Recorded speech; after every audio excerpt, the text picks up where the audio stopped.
Non-index crimes. These are violations of special laws and RPC that are not categorized as index crime.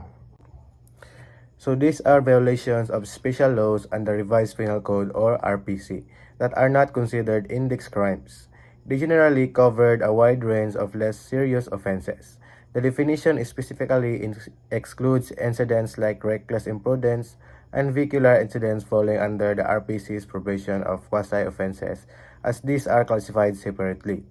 So for example, a person is arrested for illegal possession of a firearm, a violation of special laws, or a simple slander, a crime under RPC but not an index crime. Other quasi-offenses. These are culpable felonies as a product of negligence, imprudence, lack of skills, and or lack of foresight, punishable under Article 365 of the RPC other than vehicular incident. These are actions that are culpable or blameworthy but result from a lack of skill, negligence, imprudence, or lack of foresight. They are punishable under Article 365 of the RPC and distinct from other RPC crimes, particularly focusing on incidents like vehicular accidents that cause damage or injury. For example, a driver runs a red light and causes a non-fatal traffic accident, resulting in damage to property and physical injuries. This would be classified as a quasi-offense under Article 365. So next is total crime incidents, or TCI. This pertains to the number of crime incidents committed in a given area over a period of time that are reported and recorded in the police. This is a comprehensive measure of all crime incidents committed in a specific geographic area over a set period. It includes all crimes reported and recorded by the police. The formula indicates that TCI is the sum of total police operation incidents, or POI, and total public safety incident, PSI. For example, in Makati City, during the first quarter of 2025, the police recorded 1,200 incidents of theft, 50 murders, 80 drug-related arrests, and 500 traffic accidents, or PSI. The TCI would be the sum of all these recorded incidents. Next is population. It refers to the density of inhabitants in a given area. The figure to be used in the medium assumption as per the records from the Philippines Statistics Authority, or PSA. This refers to the density of inhabitants in a given area for crime analysis and statistical calculation, like crime rate. The specific figure used must be the official medium assumption as recorded by the Philippines Statistics Authority, or PSA.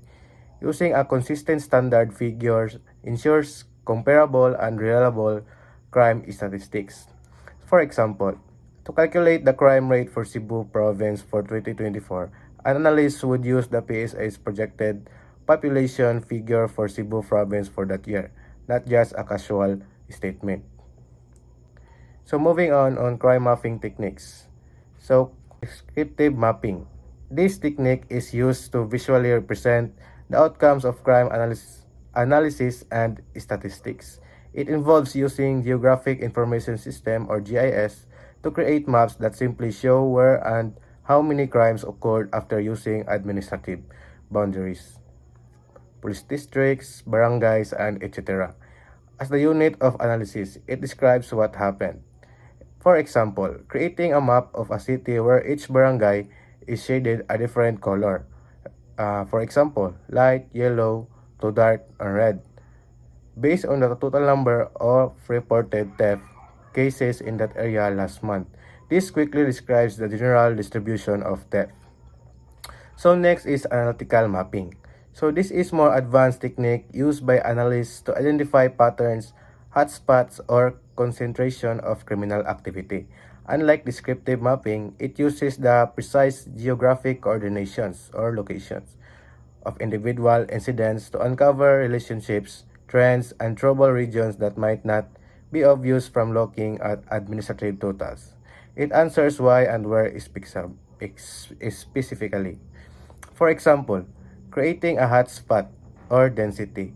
map by plotting the exact coordinates of every street robbery over the past 6 months and running a specialized algorithm like kernel density estimation to show the small, precise street segments or intersections where robberies are statistically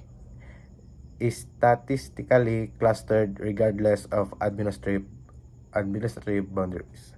And that's all. Thank you.